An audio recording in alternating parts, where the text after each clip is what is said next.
부활절을 주일에 해주시는 말씀은 신약성경 누가복음 20장 34절부터 36절의 말씀입니다. 가능하신 분들 다 자리에서 일어나셔서 하나님의 말씀, 주님의 말씀 우리 한 목소리로 봉독하도록 하겠습니다. 예수께서 이르시되 이 세상의 자녀들은 장가도 가고 시집도 가되 저 세상과 및 죽은 자 가운데서 부활함을 얻기에 합당히 여김을 받은 자들은 장가가고 시집가는 일이 없으며 그들은 다시 죽을 수도 없나니 이는 천사와 동등이요 부활의 자녀로서 하나님의 자녀임이라. 아멘. 이 말씀을 통해서 하나님의 살아계신 음성을 듣기를 바랍니다. 기도하겠습니다. 하나님 감사합니다. 귀한 부활절, 또 우리에게 부족하지만 주의 종을 통해서 준비케 하신 말씀을 통하여 함께 귀한 은혜 받는 복된 시간 되게 하시고 우리의 신앙의 심장과도 같은 부활 신앙이 우리의 마음속에, 우리의 가슴속에 굳게 새겨지는 그러한 복된 시간 될 수 있도록 은혜를 베풀어 주시옵소서. 감사드리옵고 예수님의 이름으로 기도하옵나이다. 아멘. 자리에 앉으시기 바랍니다. 할렐루야. 예수님께서 죄와 사망의 권세를 이기시고 다시 살아나셨습니다. 그 부활의 주님의 은혜와 사랑이 저와 여러분에게 함께 하시길 축복합니다. 오늘 저는 어떤 제목입니까? 부활의 자녀, 하나님의 자녀로 살라 라는 제목으로 하나님 말씀을 증거하겠습니다. 부제목으로는 부활의 과거와 미래와 현재적 의미라는 부제목을 한번 잡아봤습니다. 왜냐하면 말씀을 준비하면서 부활의 세 가지 시제, 과거와 미래와 현재적 의미가 우리에게 있다라고 하는 것을 제가 깨닫고 은혜를 받았기에 그 받은 은혜를 함께 나누기를 원합니다. 첫 번째, 예수 그리스도의 부활은 2000년 전에 역사적으로 과거에 일어난 확실한 사건입니다. 실제로 일어난 사건인 줄로 믿습니다. 여러분, 예수님의 부활은 우리 기독교 신앙의 심장과도 같습니다. 잘 알다시피 십자가와 부활, 이것은 우리 기독교 신앙의 핵심 중의 핵심이고 굳이 하나를 꼽자면 그 중에 심장과도 같은 부활. 십자가만으로는 안 돼요. 물론 십자가가 부활과 연결되어야 되지만 그래도 부활. 예수님께서 부활의 첫 열매가 되셨다. 우리 성식 교독에서도 읽었지만 고린도전서 15장 20절에 이렇게 말씀을 하고 있습니다. 우리 한번 같이 읽어보시죠. 시작. 그러나 이제 그리스도께서 죽은 자 가운데서 다시 살아나사 잠자는 자들의 첫 열매가 되셨도다. 아멘. 예수님께서 부활하신 것이 잠자는 자들, 곧 죽은 자들에게서 부활하신 것인데 그러한 부활의 첫 열매가 되셨다. 부활의 첫 열매. 자, 이 말은 다른 말로 하면 부활의 1번 타자가 되셨다.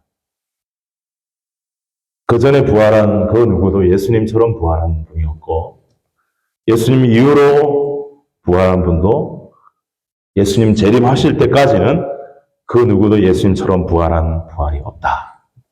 그 말입니다. 예수님처럼 부활한다는 건 무엇이냐? 완전한 부활입니다. 영과 육의 완전한 부활입니다.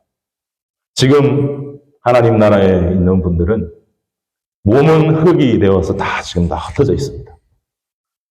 영이 올라가서 어떤 신비한 영의 몸을 입고 있는 상황이지만 몸은 아직 회복이 안 된 상황인데 그것이 예수님의 재림 때 이루어진다고 성경은 말씀하고 있습니다. 그래서 구약에도 보면 매우 드물기는 하지만 죽은 자들을 하나님의 능력으로 다시 살린 사건들이 있습니다. 대표적인 경우에 엘리야 선지자와 엘리사 선지자가 죽은 아이들을 한 명씩 다시 살리는 기적이 성경에 나옵니다. 그리고 신약에도 보면 예수님께서 나인성 과부의 아들을 장례 치르는 현장에서 살려내셨고, 그 다음에 회당장 야이로의 딸을 달리다 쿰 일어나라 해서 살렸고, 그리고 제일 유명한 나사로, 죽은 지 나흘이나 되어서 냄새나기 시작하는 그 나사로, 무덤을 덮고 있는 뚜껑이 아니죠, 돌을 옮겨 놓으라. 나사로야 나오너라 했을 때 나사로가 붕대에 감긴 채로 나와 살았습니다. 이런 것은 부활이라고 하지 않습니다. 회생이라고 합니다. 왜냐하면 또 죽기 때문입니다. 부활은 죽었다가 다시 살아나서 영원히 죽지 않아야 되고 영과 몸이 완전히 부활해져야 부활이 가죠. 그런 조건을 예수님께서만 갖추신 것입니다. 여러분, 구약에 엘리사 선지자가 이제 죽어서, 병들어 죽어서 무덤에 장례가 되었는데, 이스라엘 백성들은 그 장례를 할 때 우리 같이 땅을 파서 하는 것이 아니라 굴 속에다가 이렇게 저장하고 뚜껑을 큰 돌로 닦는 그런 거, 여러분 예수님도 그렇게 하셨잖아요. 그렇게 장례를 많이 치르는데 엘리사 선지자도 그렇게 장례를 차렸어요. 근데 이 신비한 말씀이 열왕기하 13장 21절에 나옵니다. 같이 읽어보실까요? 시작. 마침 사람을 장사하는 자들이 그 도적대를 보고 그의 시체를 엘리사의 묘실에 던짐에 시체가 엘리사의 뼈에 닿자 곧 회생하여 일어섰더라. 그랬습니다. 아주 신비하고 놀라운 일입니다. 한 사람의 시체를 도둑들이 오는 상황 속에서 급해서 그랬는지 엘리사의 묘실인지 알고 그랬는지 모르고 그랬는지 모르지만 거기다가 던졌어요. 그냥 시체를 집어 던졌어요. 근데 시체가 엘리사의 뼈에 닿자, 죽은 지 오래됐으니까 뼈가 됐나 봐요. 그런데 그 뼈에 닿자마자 그 시체가 회생하여 다시 일어났더라. 그래서 다시 죽었다가 다시 살아나는 것을 가장 잘 표현하는 것은 회생입니다. 회생. 이런 일이 성경에 여러 번 있고 이것도 굉장한 기적 중의 기적이라 사람들이 사실 잘 믿지 않죠. 네. 그런데 어쨌든 이 회생의 의미는 다시 죽는다는 거예요.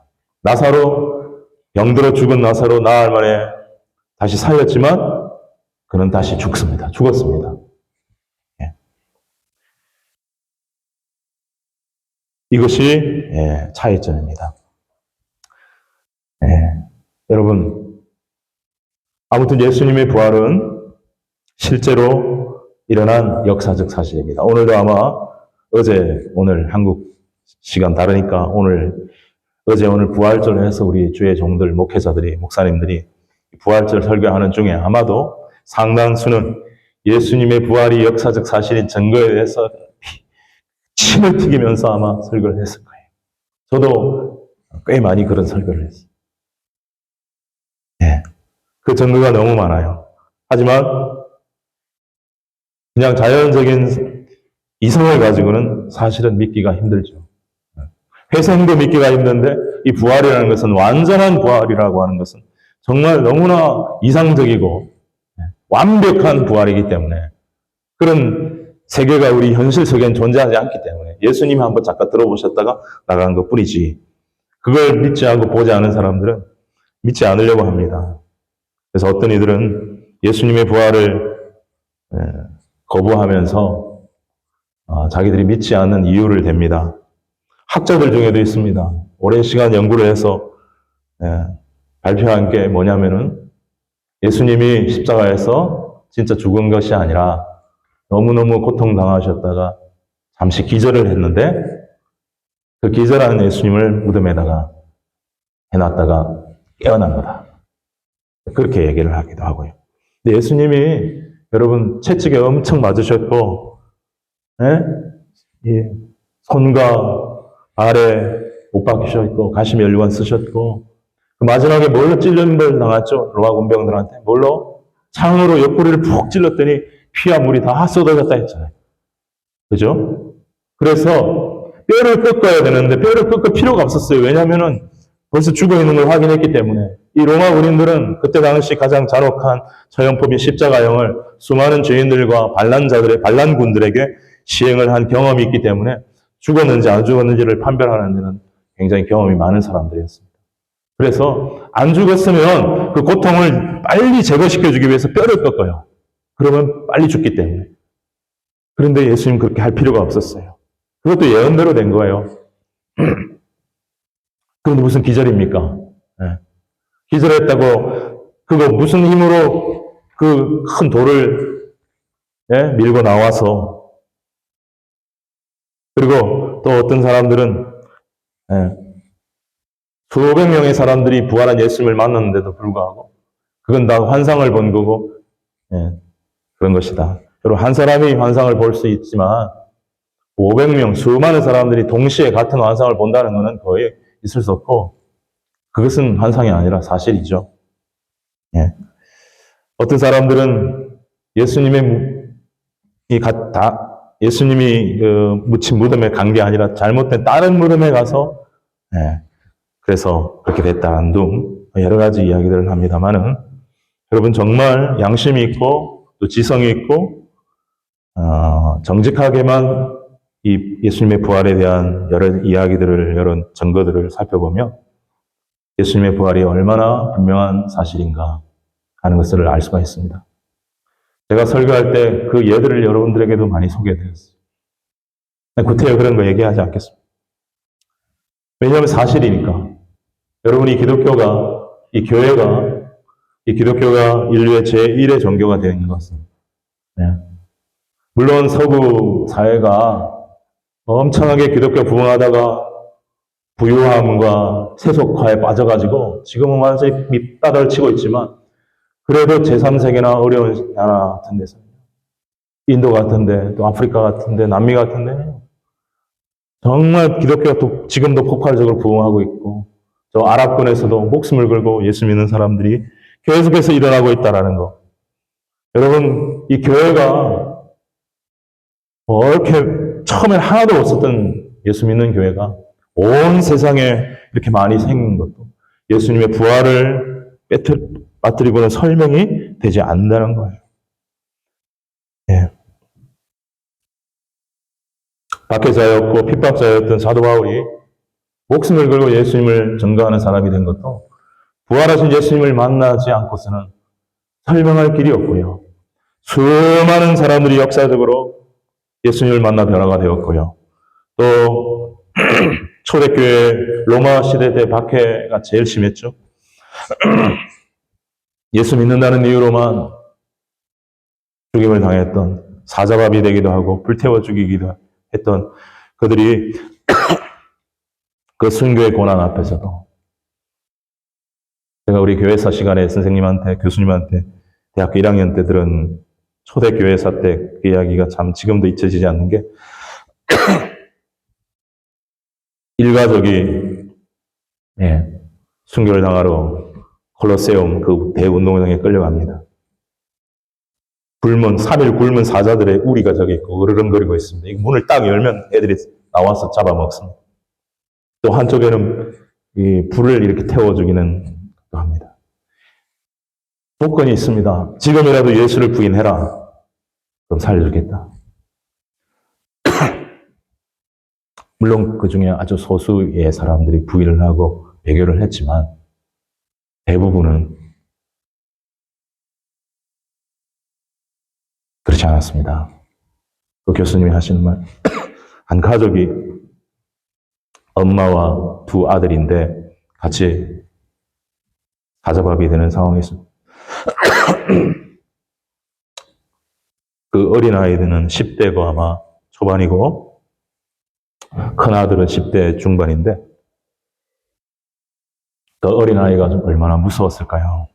엄마 부르면서 무섭다고 하니까 그 엄마가 그렇게 얘기합니다. 아들아, 사랑하는 아들아, 우리 조금만 참자. 우리 조금만 참고 우리 예수님 만날 거야. 우리가 어떻게 우리를 위해 죽으시고 우리에게 참 생명을 주신 예수님을 부인할 수가 있겠니? 우리 조금만 참자. 그러면서 영광스러운 순교를 했다. 그 들은 이야기가 지금도 생각납니다. 그런 모습들을 보면서 사람들이 전율을 했다고 합니다. 네, 감사합니다. 저 있는데. 네. 핍박받은 사람들도 도대체 저 사람들이 뭐가 정말 저들이 믿는 예수가 뭐길래 저렇게 또 불타 죽이면서도 찬양하고요. 찬송 부르고요. 사자밥이 되면서도 찬송 부르고요. 너무나 죽음 자체가 거룩해 보이는 거예요. 그리고 그들의 삶이 다른 거예요. 그래서 사실 그런 것들이 쌓이고 쌓여서 나중에 로마가 기독교화 되는 일들이 일어났습니다. 여러분, 예수님의 부활은 2000년 전에 일어났고 과거의 사건이지만 과거로 끝난 것이 아니라 예수님은 오늘도 살아계셔서 그 부활의 능력, 그 부활의 사랑, 그 부활의 은혜를 오늘도 계속해서 우리들에게 미쳐주고 계시는 살아계신 주님이신 줄로 믿습니다. 아멘.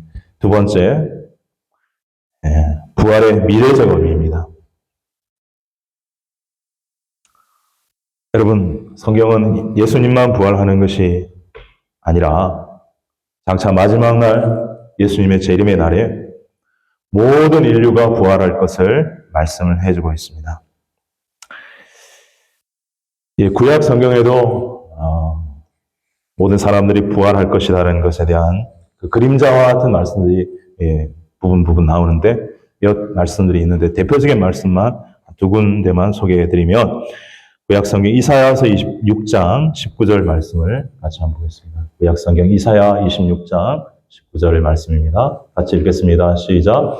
주의 죽은 자들은 살아나고 그들의 시체들은 일어나리이다. 티끌에 누운 자들아 너희는 깨어 노래하라. 주의 이슬은 빛난 이슬이니 땅이 죽은 자들을 내놓으리로다. 아멘.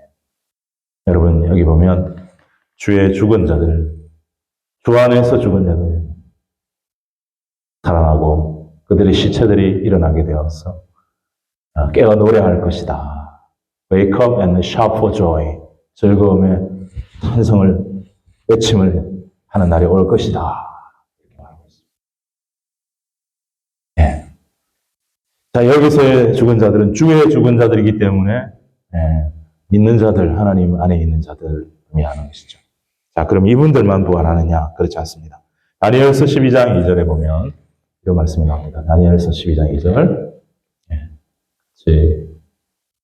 다니엘 12장 2절 같이 읽겠습니다. 현대인의 성경으로 제가 한번 봤습니다. 시작. 이미 죽어서 땅속에 묻혀있는 수많은 사람들이 부활할 것이며 그 가운데는 영원한 생명을 누리는 자도 있고 영원히 부끄러움을 당하는 자도 있을 것이다. 개역 개정에는 부끄러움과 함께 수치를 당하는 자들이 있을 것이다. 네. 흙이 되어서 모두 묻혀있는 생명들이 마지막 날 부활할 날이 오게 될 거다. 네.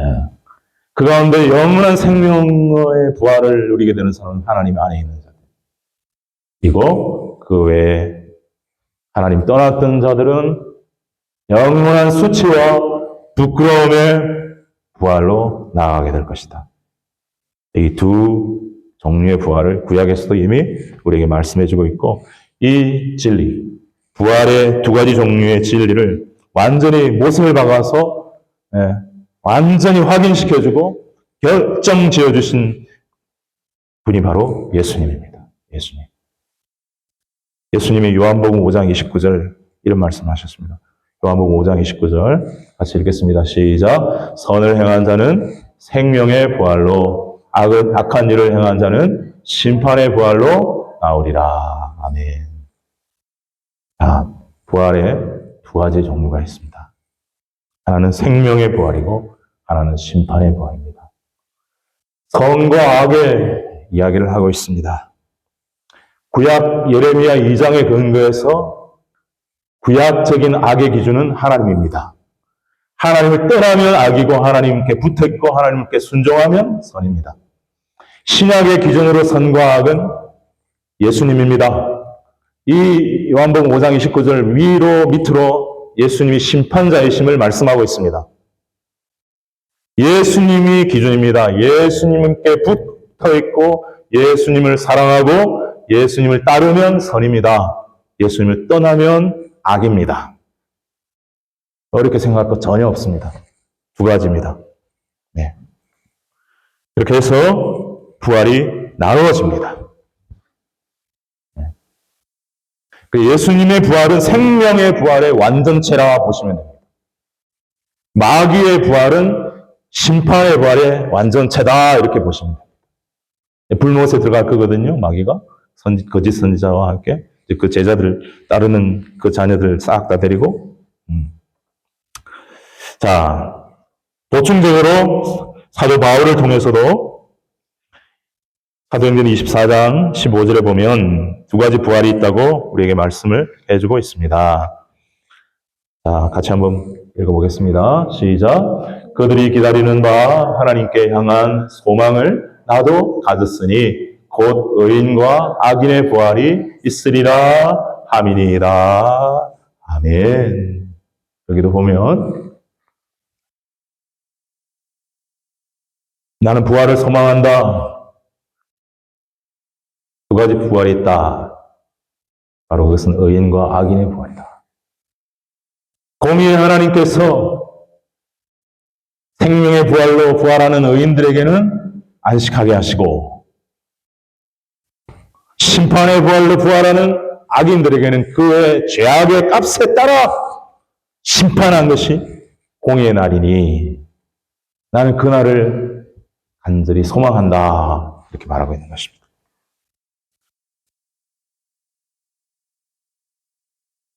사랑하는 여러분, 생명의 부활이라고 하는 것을 조금 더 설명을 해드리자면 예수님처럼 변화되는 것을 생명의 부활이라고 하는 것입니다.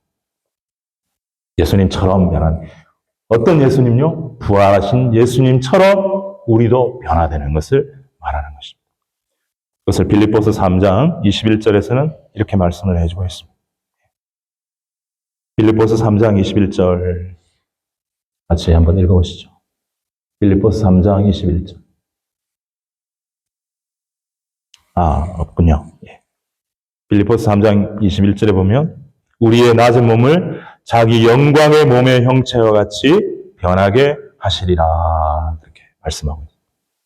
우리의 천하고 낮은 몸을 예수 그리스도의 그 영광의 부활한 몸의 형체와 같이 변하게 하시는 것, 그것이 생명의 부활에 이르는 것입니다.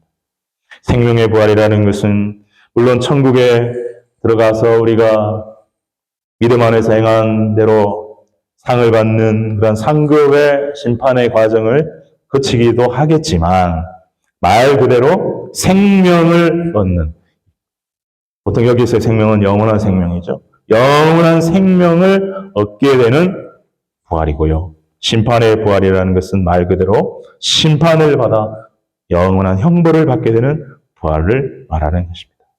여러분, 어떤 부활이 더 좋은 부활입니까? 어떤 부활이 더 우리가 사모해야 할 부활입니까? 뭐 말할 필요가 없죠. 이 질문 자체가 어리석은 거죠. 당연히 생명의 부활이죠. 생명의 부활. 그렇죠.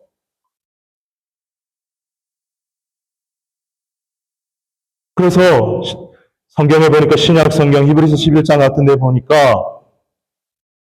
어떤 사람들이 이 더 좋은 부활을 더 얻기를 사모하였다 이런 표현이 나오더라고요. 네, 히브리서 11장 35절을 한번 보겠습니다. 같이 한번 읽겠습니다. 시작. 여자들은 자기의 죽은 자들을 부활로 받아들이기도 하며 또 어떤 이들은 더 좋은 부활을 얻고자 하여 심한 고문을 받되 구차히 풀려나기를 원하지 아니하였으며. 이게 지금 로마 마켓을 배경으로 하는 있는 거거든요. 고문을 가했어요. 예수를 부인하기만 하면 풀어줄게, 살려줄게.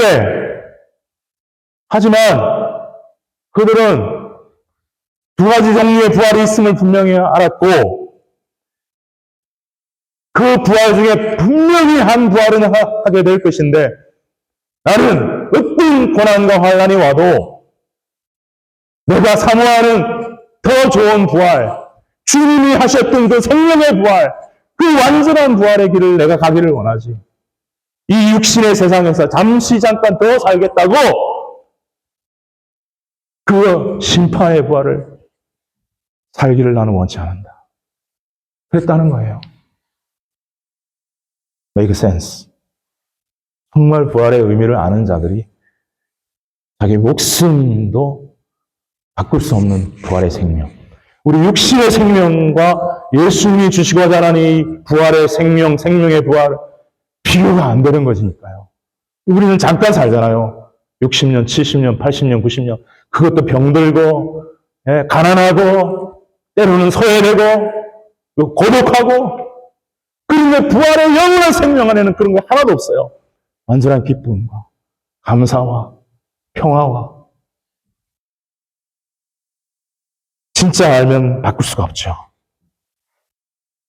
모르니까, 안 믿으니까 바꾸는 거죠. 더 좋은 부활을 얻고자 했다. 사랑하는 여러분, 우리가 전도할 때 하나의 이용할 수 있는 것이겠죠? 너 부활이 두 가지 있다는 거 아니? 몰라. 부활이 뭔데? 부활은 이런 거야. 가르치시고 두 가지 부활이 있다고 성경이 말하고 있어. 내가 얘기 아니야. 성경이 얘기하고 예수님이 얘기하셨어. 하나는 생명의 부활, 하나는 심판의 부활이야. 너 어느 부활 하고 싶니? 너 어느 부활 하고 싶어? 나는 생명의 부활, 이 더 좋은 부활을 예수 믿고 얻었어. 이렇게 얘기할 수 있었으면 좋겠습니다. 담대하게. 사랑하는 여러분, 저와 여러분이 육신을 가지고 이 세상을 살아가는 동안 우리에게 두 가지 부활의 길로 갈 수 있는 갈림길에 있다면 어떤 일이 있어도 어떤 유혹이 와도 생명의 부활의 길을 그 길에 서서 우리를 이끄시고 손잡아 주시는 예수님을 포기하지 말고 그 생명의 길, 부활 생명으로 나아갈 수 있는 우리가 될 수 있기를 주님의 이름으로 축복합니다. 아멘. 그래서 요한계시록 20장 6절에 보면 이런 말씀이 나오는데 첫째 부활에 참여하는 자는 복이 있고 거룩하도다. 그랬어요. 한번 같이 읽어보겠습니다. 시작. 이 첫째 부활에 참여하는 자들은 복이 있고 거룩하도다. 둘째 사망이 그들을 다스리는 권세가 없고 도리어 그들이 하나님과 그리스도의 제사장이 되어 천년 동안 그리스도와 더불어 왕노를 하리로다.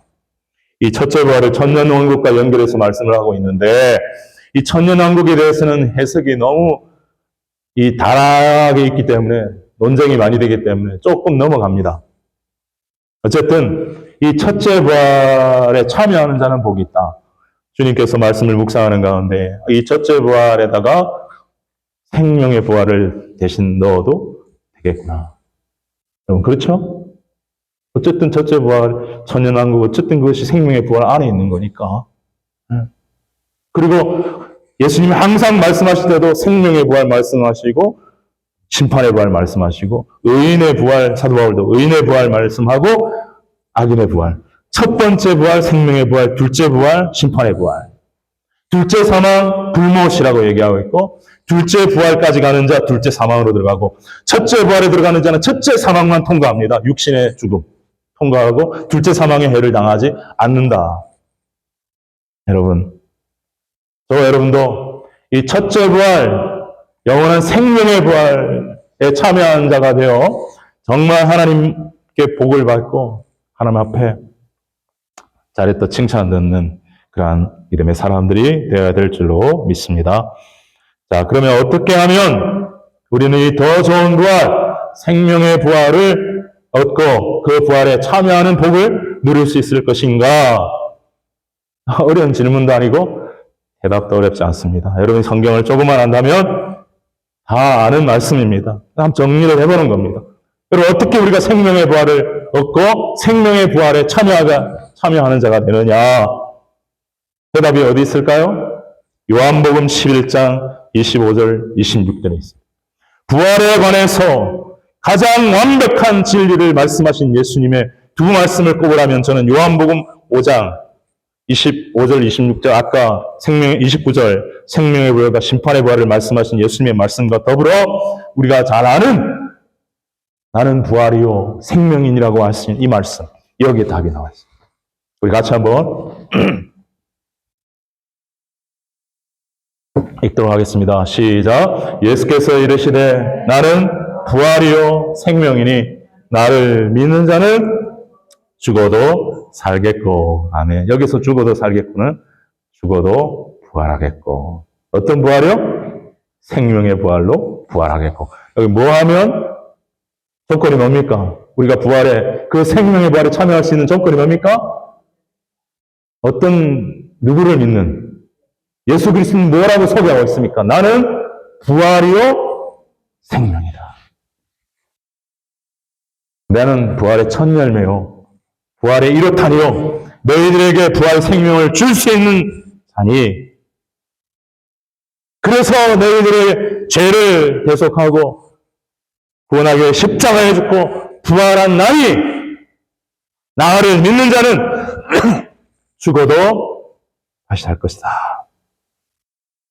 그래서 우리가 예수님의 십자가와 부활을 우리의 신앙의 핵심이라고 말하는 것입니다. 여러분, 예수님이 내 죄를 위해 죽으심을 믿습니까? 죽으셨음을? 예수님이 나를 구원하시기 위해 나에게 부활 생명, 영원한 생명을 주시기 위해 부활하셨음을 또한 믿습니까? 아멘. 그러면 여러분은 생명의 부활에 예수님의 부활에 참여한 자입니다. 그 이어서 26절 같이 보겠습니다. 26절 시작. 무릇 살아서 나를 믿는 자는 영원히 죽지 아니하리니 이것을 내가 믿느냐. 아멘. 저는 제가 살아있는 동안 예수님이 혹시라도 재림할까 하는 궁금점을 가지고 있습니다. 근데 누군가의 시대에는 예수님이 분명히 재림하실 거거든요. 그죠? 그러면 그때 당시에도 예수를 믿는 사람들이 있을 거 아닙니까? 그죠? 신실하게 믿는 사람. 그렇게 믿어서 예수님의 부활을 가진 자들, 부활 생명을 가진 자들이 있을 거 아니에요. 그런 자들은 어떻게 됩니까? 죽어야 됩니까? 그렇지 않아요. 그냥 하나님 예수님이 재림할 때 들려 올라간다고 데살로니가전서에서 말씀합니다. 그 말씀을 죽지 아니하리니 한 번도 안 죽어보고 부활에 들어가는 거예요. 구약에 두 사람이 있었습니다. 그런 사람. 에녹, 엘리야. 안 죽어보고 부활했어. 그러나 예수님처럼 부활은 재림 때 그들도 됩니다. 아시겠죠? 네. 자, 여러분, 예수님을 믿을 때 나를 믿는 자는 두 번이나 말씀하고 있습니다. 그 말씀 속에 숨겨지는 의미가 뭡니까? 나를 믿어라. 의심하지 말고 나를 믿어라. 복음인 나를 믿어라. 마가복음 1장 15절에 때가 찼고 하나님의 나라가 가까웠으니 회개하고 복음을 믿어라 그랬거든요. 여러분, 예수 믿기 전에 항상 회개해야 되고 복음을 믿어야 했는데 예수님이 복음입니다. 예수님의 성육신, 예수님의 동정녀 탄생, 예수님의 생애, 예수님의 기적, 예수님의 말씀, 예수님의 십자가의 죽음, 예수님의 부활, 예수님의 승천, 예수님의 재림, 모든 것을 다 믿으라는 거예요. 있는 그대로 깨끗하게 믿으라는 거예요. 여러분, 그렇게 하시겠습니까? 그런 믿음으로 살아가고 있습니까? 그러면 우리는 그 부활의 생명에 참여하고 사용하고 있는 자들이고 이미 복 있는 자고 거룩한 자들임을 믿습니다. 아멘. 자, 부활의 현재적 의미를 잠깐 말씀을 드리겠습니다. 오늘 본문 34절, 35절 부활을 믿지 않는 사두개인이 부활을 가지고 예수님을 시험하려고 하는 질문에 예수님이 대답한 건데 부활의 때는 어떻게 되느냐? 34절, 35절을 같이 한번 읽어보겠습니다. 시작. 예수께서 이르시되 이 세상의 자녀들은 장가도 가고 시집도 가되 저 세상과 및 죽은 자 가운데서 부활함을 얻기에 합당히 여김을 받은 자들은 장가가고 시집가는 일이 없으며. 그러니까 지금 사두개인은 이 세상의 질서를 가지고 그것이 부활의 때 천국의 질서하고 연결이 되는 줄 생각했는데 아니라는 거예요. 이 세상의 질서와 세상의 법의 연속이 아니라 저 부활의 세계는 하나님의 법에, 하나님의 질서의 새로운 질서 속에 이루어지는 그러한 나라라는 거예요. 그 정도만 하고요. 중요한 말씀은 36절에 있습니다. 36절을 읽겠습니다. 시작. 그들은 다시 죽을 수 없나니 이는 천사와 동등이요 부활의 자녀로서 하나님의 자녀임이라. 아멘. 자, 여기서 그들은 아까 말한 이사야서 26장 19절에서 말한 것과 같은 주의 죽은 자들입니다. 그리고 생명의 부활 속에 들어간 자들입니다. 의인의 부활에 들어간 사람입니다. 다시 죽을 수도 없고 천사와 동등입니다. 부활의 자녀로서 하나님의 자녀입니다.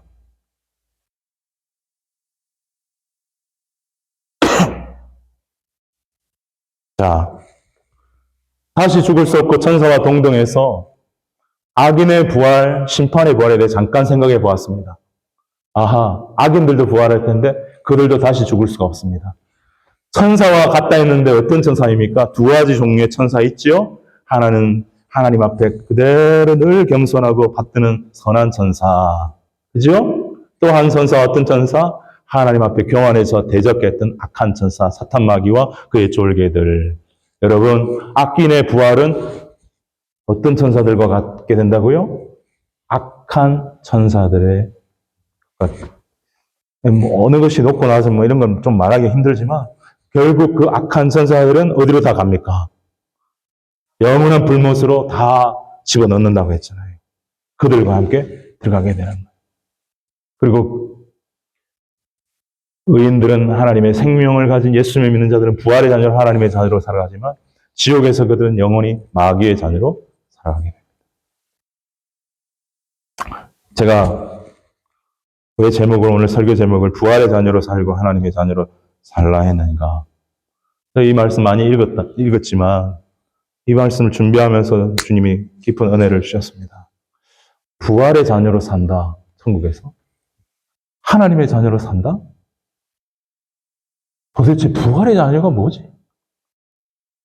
어떤 인격의 자녀라면 이해가 되겠는데 부활의 자녀, 여러분 성경에 보니까 우리를 빛의 자녀라고 말하기도 해요. 그죠? 그거 어떤 우리 성도를 향한 어떤 깊은 의미를 포함하고 있는 건데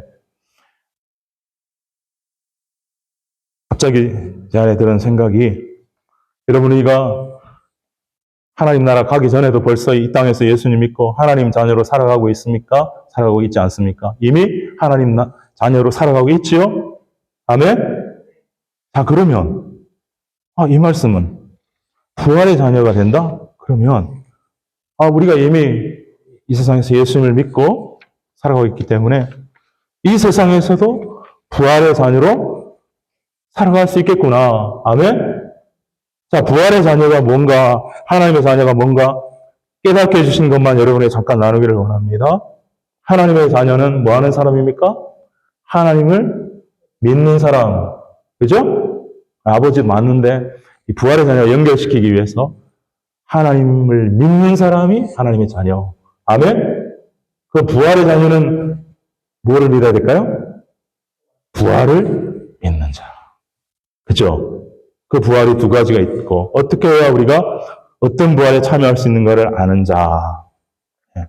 그리고 하나님의 자녀는 하나님의 말씀을 사랑하고 순종하는 자. 맞습니까?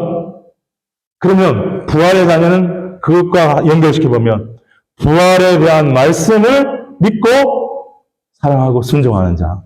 할렐루야. 하나님의 자녀는 하나님을 사랑하는 자. 부활의 자녀는 부활을 사랑하는 자. 물론 심판의 부활은 아니지만. 부활을 사랑하고, 하나님의 자녀는 하나님을 소망하고, 저 천국에서 만날 하나님, 부활의 자녀는 내가 부활할 것을 소망하고 살아가는 자. 하나님의 자녀는 하나님의 은혜를 증거하는 자, 하나님이 보내주신 예수님을 증언하는 자. 부활의 자녀들은 예수님의 부활을 증거하는 자. 그렇게 살아가는 것이 부활의 자녀로 살아가는 것이구나. 그런 깨달음을 하나님이 주셨어요. 여러분, 그래서 내가 하나님의 자녀이지만 부활의 자녀로 살아가라. 이런 제목으로 말씀을 드리는 것입니다. 여러분에게 축복합니다. 다시 한번 부활의 자녀로서 또 하나님의 자녀로서 살아가시기를 축복합니다. 자, 옆에 분에게 멀리 있지만 가깝게 있으면 더 좋고 한번 축복하겠습니다. 부활의 자녀로 살아가십시오. 부활의 자녀로 살아가십시오. 네. 여러분, 부활의 자녀라는 말은 굉장히 익숙하지 않은 말이겠지만 오늘 저는 여기서 굉장히 깊은 의미를 받았어요. 우리는 예수 믿으면 부활의 자녀구나. 근데 예수님이 뭐라 그랬어요? 또 나는 부활이요 그랬죠. 그러니까 부활 대신에 예수님을 넣어도 되죠, 그죠? 예수님의 자녀. 어쨌든 좋아요. 부활의 자녀로 살아가고 그 은혜가 우리에게 있으면 좋겠습니다. 여러분, 예수님이 2000년 전에 이미 나의 죄를 구원하시기 위해 십자가에서 죽으시고 부활하셨습니다. 예수님은 이미 살아나셨습니다. 지금도 살아 계십니다. 할렐루야. 믿으십니까? 그것은 과거에 끝난 일이 아니라 지금도 동일하게 역사하는 생명입니다. 그리고 우리는 예수 믿는 우리는 저 언젠가 올 그 미래의 마지막 날에 생명의 부활을 얻게 되어서 저 영원한 천국에 들어가서 우리가 정말 그리워하고 사랑하는, 다시 만나고 싶어하는 그 사람들, 가족들, 내 형제 자매들, 내 남편, 아내, 믿음의 선배, 우리 주님, 그곳에서 다시 만날 날이 분명히 옵니다. 그날에 대한 소망을 가지고 살아가는 저와 여러분 되기를 바랍니다. 그리고 주님, 지금도 나와 함께 하시고 성령으로 나를 인도하시는 그 주님, 그 예수님의 은혜가 지금도 우리와 함께하고 있습니다. 그러므로 그 은혜를 알고 정말 우리의 현재의 삶을 부활의 자녀로, 하나님의 자녀로 신실하고 아름답게 살아가는 저와 여러분이 되시기를 주님의 이름으로 축원합니다. 아멘. 우리 찬송 같이 하겠습니다.